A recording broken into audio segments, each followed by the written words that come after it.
Well, good morning, everyone. Well, it's a privilege to be here, and so what I'm going to do is give you a little introduction to my piece in the Fritz Schrift.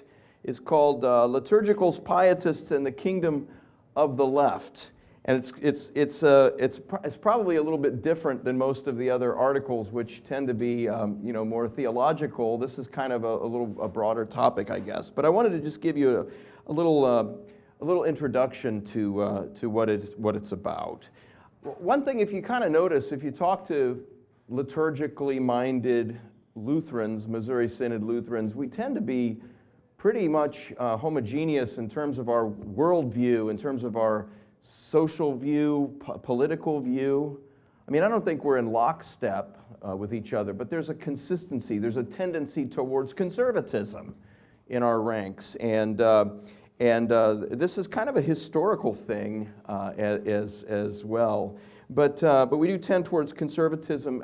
Calling to mind Charles Porterfield Krauth's magnificent book, The Conservative Reformation. He kind of gets into that. It was written in 1871 and gets into the sort of conservative mind of our brand of the Reformation. The Lutheran Reformation is inherently conservative.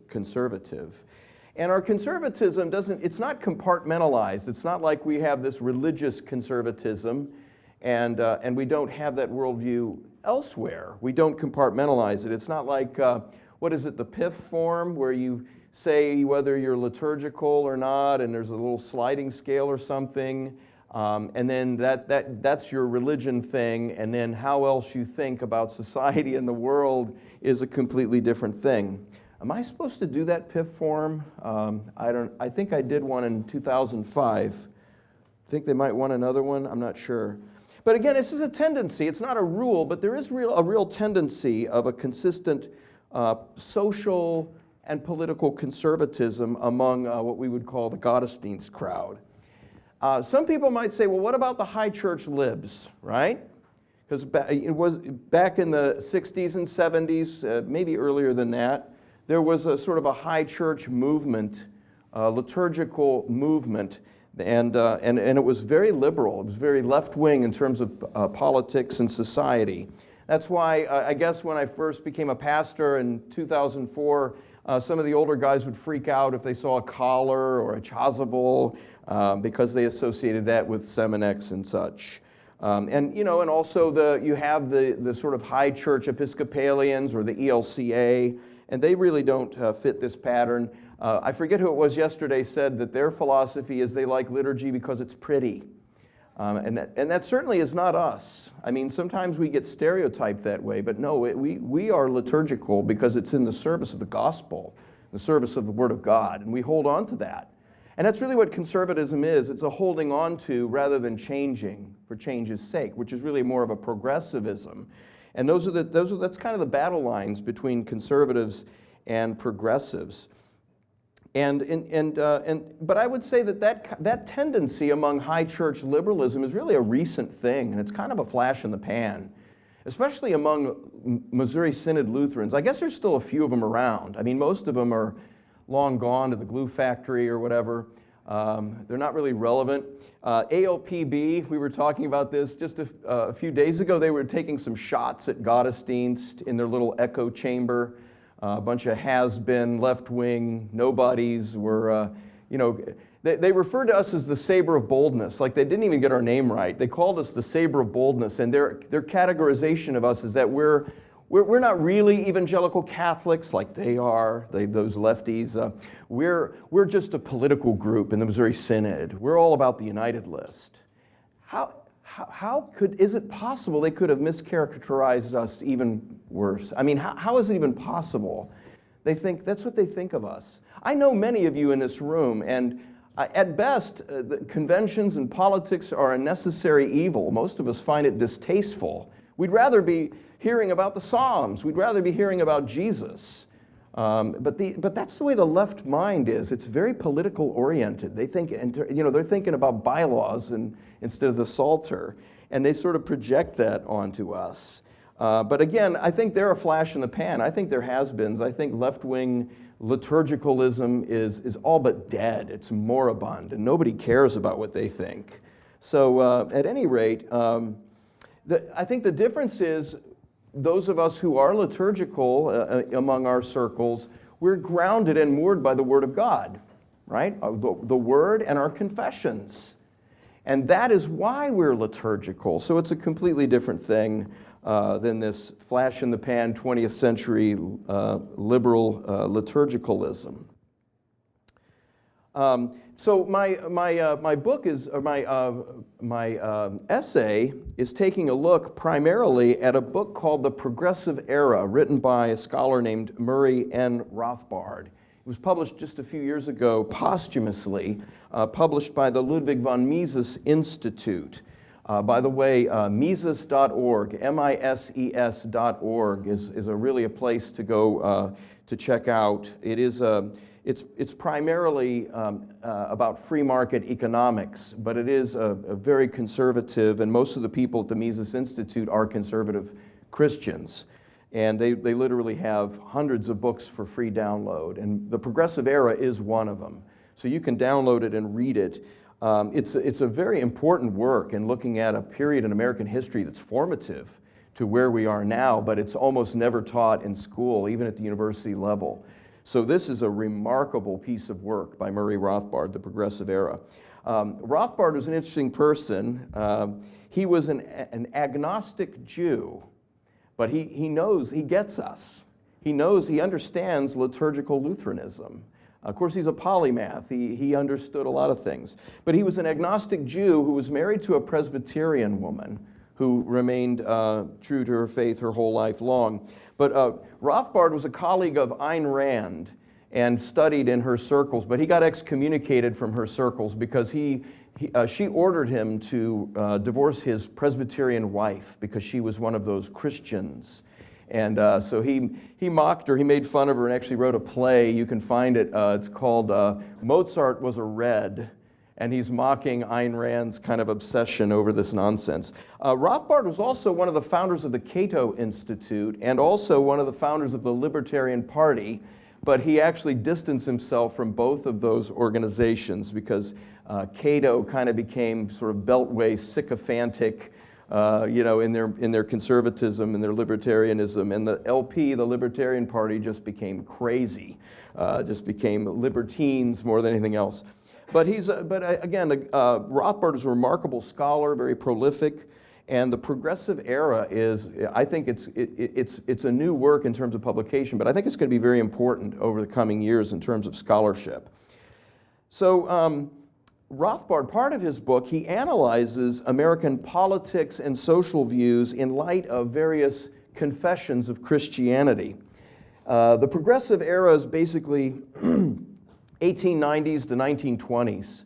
So it's a really critical time of change in American political and social history. It's a pivotal time. And at this time, both of the political parties, Republicans and Democrats, moved in a progressive direction. And just to give you a feel for what I'm talking about, between the 1890s and 1920s, think about the Federal Reserve Act, 1913, where we got fiat currency. Think about the direct election of senators, which is a lurch towards democracy from Republican model. Prohibition, which is authoritarian statism. Think about the New Deal, which was kind of on the heels of the Progressive Era, where we were introduced to, in our American life, of socialism and fascism. And so what about Christianity? Where were Christians on all of this? Well, they were split. And the split is what's really interesting. It boils down to liturgicals versus pietists. I mean, isn't it amazing? And again, it's because our worldview extends beyond the chancel. On the one side were the liturgicals. They were the Roman Catholics and the High Church Lutherans, the liturgical Lutherans.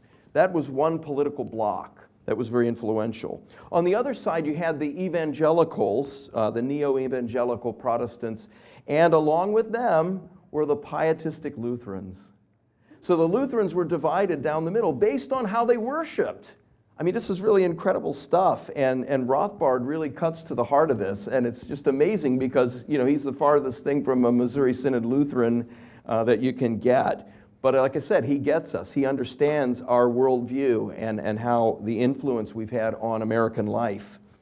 So the liturgical Lutherans consistently took conservative views on all of these things. And this is really based on a lot of data that was crunched by a series of scholars, a bunch of scholars, including this guy, Paul Kleppner, who I also quote in my essay. I mean, he did this painstaking work of analyzing voting patterns precinct by precinct, because in the progressive era, in the 1800s and early 1900s, we were still very neighborhood oriented. So one precinct may have been, German Lutherans who were in the Missouri Synod. Another precinct may have been German Scandinavians who were more pietistic. Another precinct may have been Wisconsin Synod. And there are clear patterns and correlations in their voting patterns. It's really fascinating. So what about these liturgical Lutherans? It even goes back beyond, further back in time than just the progressive era. And Rothbard gets into that in building up to explaining the progressive era. So for instance, even in the our forebears came over in the mid-1800s, right? And even back in those days, they were very conservative politically and socially. They were against the national bank. They were for hard currency, for gold as a hard currency rather than inflationary currency. They were for traditional values, of course, as far as the family roles and the roles of men and women. It goes without saying they were against prohibition. That was a time when the Methodists were really dominant in our country, mid-1800s. I mean, nowadays Methodists are pretty much to the fringes, but they were pushing the temperance movement. And also closely with that was the suffrage movement for women. It was very left-wing, and they were pushing prohibition. Dr. Rast tells the story. I wish I could remember the particulars. Some of you might have heard this story, where it was in the 19th century. I think it was in Illinois. There was a congregation of Lutherans, and they would have, after church on Sunday, they would go out and have beers in the churchyard. Well, the neighboring Methodists were terribly scandalized by this. So they passed a law in the city. They made it a dry city. So what the Lutherans did, they bought a little piece of property just across the city line. And after divine service, they had a parade every Sunday. They put the keg on a cart, and they had music, and they actually paraded past all the scowling Methodists in the city and went to the city line, set up, and had a kegger, So this was part and parcel of liturgical Lutheranism. They really did not want government telling you that you can't drink alcohol, among other things. They were also very anti-socialist and anti-communist. Walther even wrote on this topic, and you might think, why? Why that early on? Well, just to give you a little background, the Communist Manifesto came out in 1848. And there were revolutions in Europe, and attempted revolutions. Most of them were failures. And a lot of these German communist revolutionaries, after their revolution failed, you don't stick around after your revolution fails, right? Guess where they came? They came to the United States. Guess what party they joined? They joined the Liberal Party, which was the Republican Party. Yeah. So at any rate, this was kind of, the Missouri Synod Lutherans were in the maelstrom of all of this when they first came over. Now the Pietists, of course, had an opposite view. Again, this kind of confirms lex orandi, lex credendi. Your worldview that shapes your liturgical, your worship, does shape other things in your life as well. So Paul Kleppner, whom Rothbard cites, really understands this, and I'll just read you a cite from what I cited from Kleppner. He wrote, "Religion involves more than an associational dimension. It is more than an organized body of doctrine relating to the supernatural.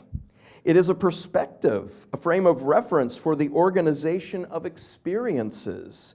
It is a particular kind of perspective, one that informs men broadly about the nature of reality and that penetrates all the more fragmentary worlds in which they participate. To understand the world as human actors perceive it, to understand the world to which they react, we must analyze these orientations. And so that's why he started looking at religion in terms of writing political history in the United States. One thing that comes up a lot among the Pietists is they're millenarians. They really have this sense of perfectibility of man on earth, in our lifetime. The Methodists are very much like this. And by contrast, we liturgicals believe in original sin. So the Pietists are emphasizing sanctification, even in their political life. They're going to clean up America. They're going to make America, pious, right, and holy. Whereas the liturgicals emphasize justification. Okay, so there's a great deal of moralism in the other side, and in fact, that's the social gospel movement, which really, I argue, is the same as what we have today in the social justice movement. It's really the same kind of thing. It's just taken on some different flavors. So there's a sense of eschatology here even, which is not something you really think a lot about in terms of American history, but eschatology is really important. Let's see, I had another little quote I want to read to you. This is from me speaking, but I'm quoting Dr. Klepner again in part of this. I said, politically speaking, the ritualist, which is another term that Klepner uses for the liturgical, the ritualist is not interested in changing the world. By contrast, the pietist wishes to purge the world of sin. The latter translates to social activism, the use of politics and the state as moral agents of conversion.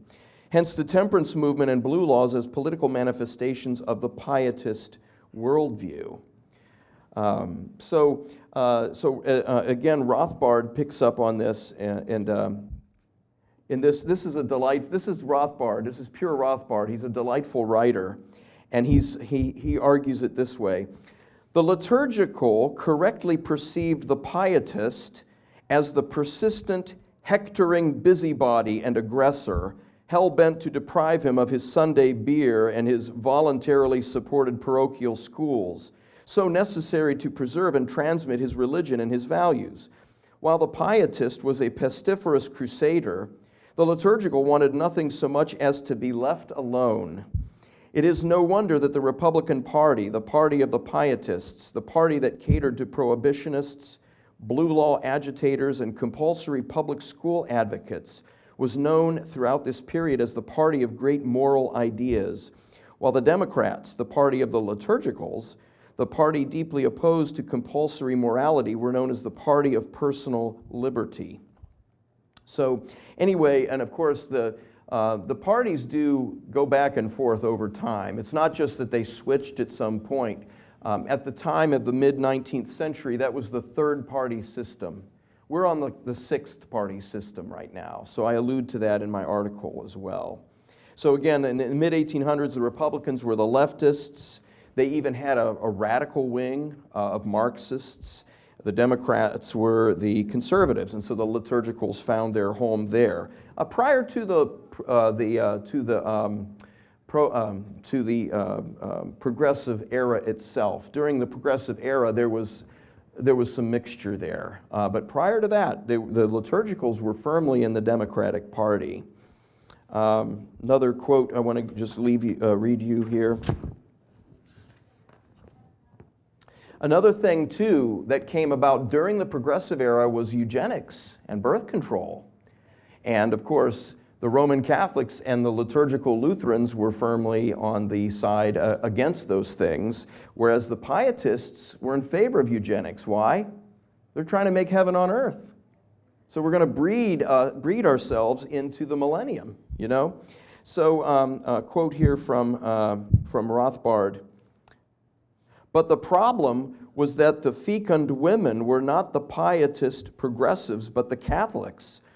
In other words, it was our side that was producing more people, For in addition to immigration, another source of democratic alarm to the pietists was the far higher birth rate among Catholic women. If only they could be induced to adopt birth control.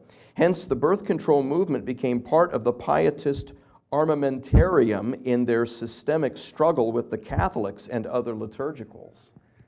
So remember, at that time, the Missouri Synod was aligned with Roman Catholics and others who were opposed to birth control. But birth control was a sort of a left-wing, progressive idea to come and to control. It's eugenics is what it is. We're going to prevent the bad people from breeding, and we're going to have the good people to breed. It's an insidious, evil thing. But again, once again, you see this split among Pietists and liturgicals. Rothbard referred to it as Yankee postmillennial pietism, and he abbreviates it as YPP. Again, he's an amusing writer to read.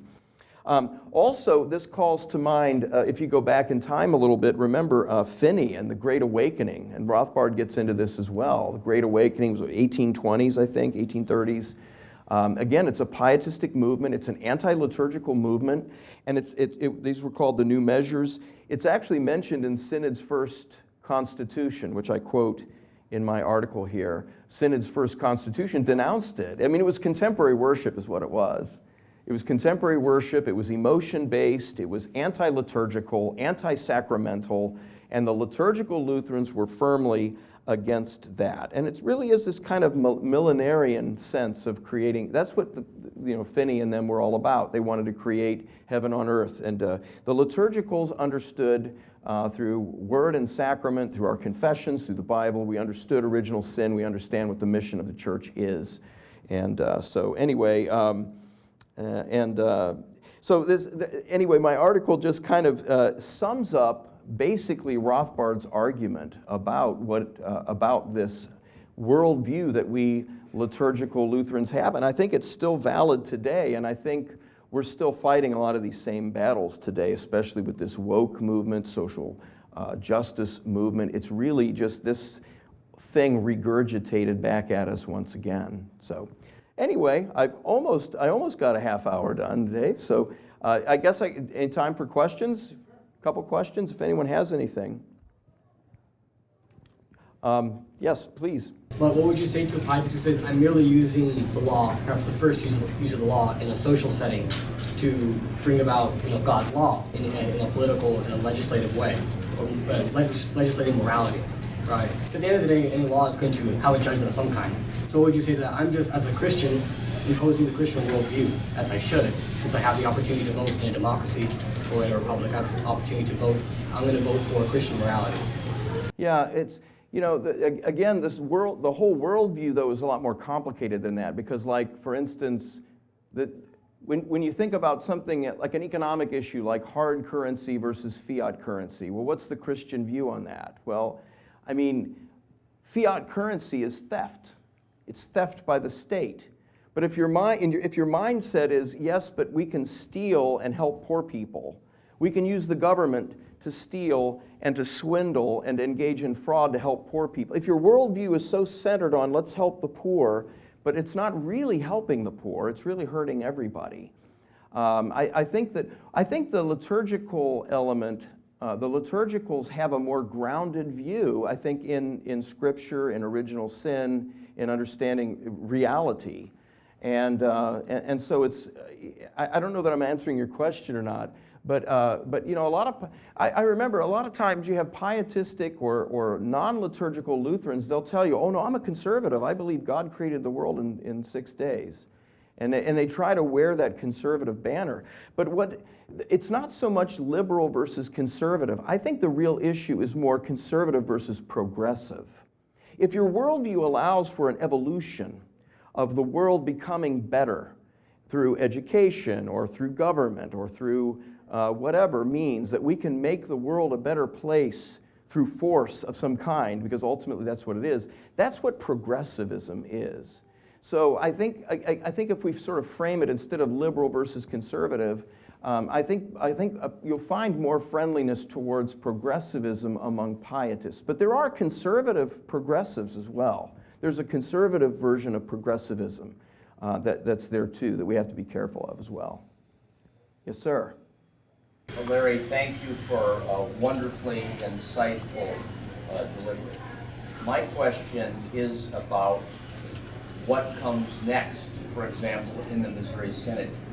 Looking from the top down, where are the confessional congressmen, senators, judges?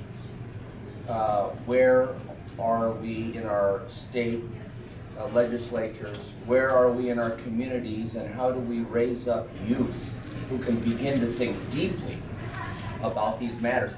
Where are our concordias? What's the first step, the way ahead to help people think in these terms? Because it has implications of not just voting, but serving. Where do we go from here? Thank you. Yeah, you know, I think that we have to understand what progressivism really is. It's an attack upon our past. The idea is that the past is bad and we're better. You know, we're good people, and our future is always going to be better than our past, as long as we change stuff. And that penchant for change comes out with liturgy too. Like, what is it, Fritz? Don't break it. Don't do that or you'll break it. What's the title of the book? Leave it alone, you'll break it. I really think we need to foster. That's really what conservatism really is. And if we're liturgically conservative, it reflects a worldview that I think we need to understand is broader than that. Like Fritz said, he hopes the statue of Wordsworth will still be standing. Why are statues being torn down? It's a progressive worldview. Those were bad old guys, and we have to replace them with we who live now who are superior. It's also a matter of the fourth commandment, isn't it? Honor your father and your mother. What does that mean in Hebrew? It doesn't just mean mom and dad. I mean, it's your ancestors. It's your forebears. It's your history. So I really think we have to orient towards that. It doesn't mean being uncritical of our ancestors, but we need to be respectful. We need to honor them.